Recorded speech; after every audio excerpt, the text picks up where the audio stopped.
All right, welcome back to Power Play. My apologies for those very severe technical difficulties. It's an unusual thing, but I appreciate you sticking with us, and I certainly appreciate our guest sticking with us. Maninder Sidhu is the Federal Minister of International Trade, and he is actually with us live right now from Quebec City. Minister, my apologies, and I appreciate your patience. Thank you so much for making the time for the conversation tonight. Including affordability, which is another concern. That's okay. I know there's a lot of snow blowing around outside here in Quebec City, but it's nice to be with you.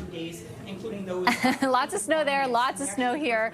Less snow where you were traveling over the last 10 days, and that's really where I want to start the conversation, because you were alongside, as I was saying before everything, you were alongside the Prime Minister for most of that trip internationally, where the overarching goal was essentially to diversify the markets that we are able to send our exports to. China got a lot of attention given our history with that country. And so on that note, I listened to Minister Champagne just a moment ago talk about eyes wide open. I heard the Prime Minister on multiple occasions say that there will be guardrails to this relationship as we try to amplify trade with China. I never heard anyone specify what they are. Minister, what are the guardrails? Thanks, you too. Well, if you look at China, our second largest trading partner, it's very important that we continue to engage with China.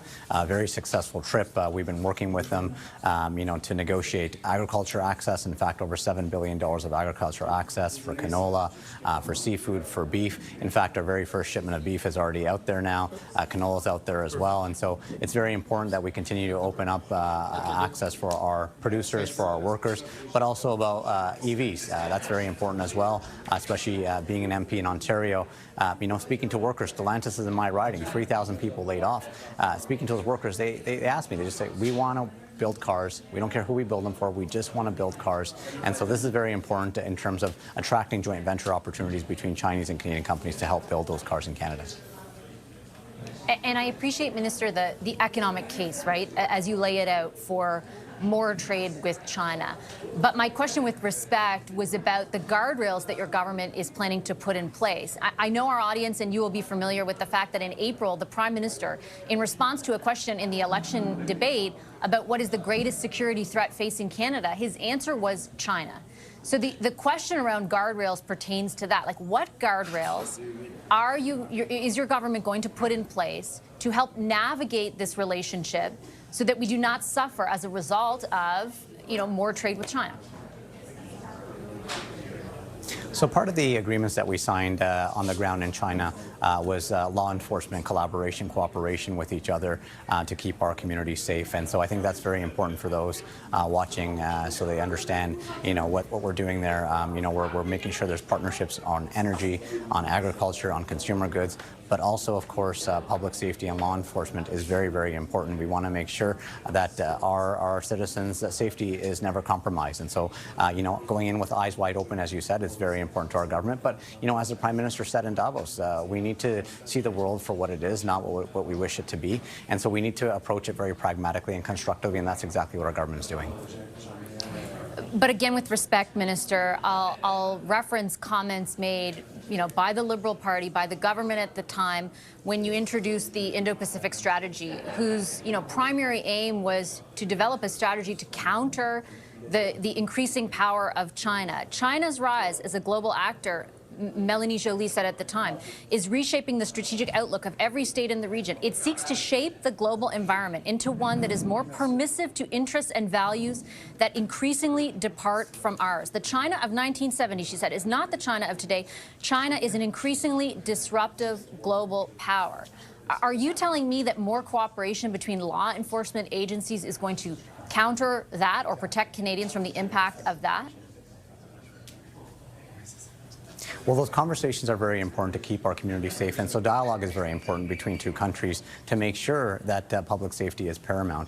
But at the same time, it's about economic opportunities. As you know, a year ago, the situation was very different. U.S. being our largest trading partner, we promised Canadians that we diversify our trading partners. We promised Canadians that we continue to unlock opportunities for our industries. Our industries are asking for us to do this, and that's exactly why we made sure that we made progress on our relationship with China on the economic front, front, but you look at what we're doing on the cultural front as well. China agreed to lift visas for Canadians that are traveling there. China agreed to encourage more group travel to Canada, which supports millions of dollars in tourism for small and mid-sized operators here in Canada. And so we're making sure that we're creating opportunities, but it all comes down to affordability. Here at the Cabinet Planning Forum, we're talking about affordability. We're talking about building Canada strong. We're talking about our sovereignty because this is what's important. This is what we hear from Canadians. They want jobs. They want to be able to produce world-class products. The world wants what Canada has, and that's what we're out there pitching for. Certainly, I understand, like I said, the economic imperative for it. I understand, as you also point out, that the United States has drastically changed its behavior. But China has not, right? China still does the same things that it did 3 years ago, so much so that our own Prime Minister in April qualified it as the biggest security threat to Canada. So far, you haven't provided any specific answer as to, as you amplify this trading relationship, which I, again, understand the imperative to do so, like, how are you going to guard against what our own Prime Minister has identified as the biggest security threat to our country? There are no specifics that you have provided tonight to provide assurances to Canadians on that front. Well, as I said, Bessie, I mean, the assurances are in the agreements that we've signed between dialogue, between having conversations with law enforcement. Our countries are having diplomacy back and forth. This is something that we've committed to back in our election. In May, having the first conversation with my counterpart, Minister Wong, to reopen the Joint Economic Commission that sat dormant for 8 years. You need to be able to have dialogue. In order to have, you're never going to have agreements fully 100%, but you need to be able to have conversations with nations around the world for the opportunities of Canadians. That's what we're going to continue to stay focused on. Yeah, I'm certainly not intimating that you shouldn't have any of those conversations. My question was more about, you know, the language that your government has employed around guardrails and how there is a lack of specifics. On the agreements that you're referencing, I had a question particularly around energy, because there is some language in the MOU that would leave, I think, the reader with the impression that there will be greater access allowed to China in some strategic sectors, in particular oil and gas. Is your government okay with a Chinese state-owned company owning, controlling shares, for example, in the oil patch in various companies or operations? So currently there are joint ventures, you know, in LNG Canada 1 in Kitimat, BC. PetroChina was involved in that project, obviously a minority stake, and that's something that we're open to considering. If you look at 7 different LNG projects in development, that part of the world is fast growing. They need more energy, they need more agriculture goods, and guess what? Canada has both, and so we'll make sure that we continue to promote our resources for the betterment of all Canadians. So a minority stake, you're absolutely right. I understand that point. The question is more whether you're open to controlling shares, like a majority stake, because that is something I remember covering when, you know, the CNOC and Nexon deal went through that was then disallowed. There was a lot of effort made on the part of your party when it was, you know, in government for over the last 10 years to put up some new rules where critical minerals are concerned or national security imperative is at stake. Like, are you okay? Is your government okay with a Chinese state-owned company owning a majority share in a company in the oil patch? Look, if you look at the agreements we signed, Bessie, in terms of what we're open to in terms of investment attraction, it's on consumer goods, it's around agriculture, battery storage, clean technology. China is seen as a world-class technology provider for many of those sectors, and so we want to be able to work with the Chinese to bring that to Canada here, so we can manufacture those goods right here in Canada. And so, you know, when you talk about electric vehicles, I think it's very important that we have that conversation, because in Ontario, you know, Canadians are asking for more affordable EVs. You know, 49,000 EVs this year is very, very important in terms of market research for the Chinese.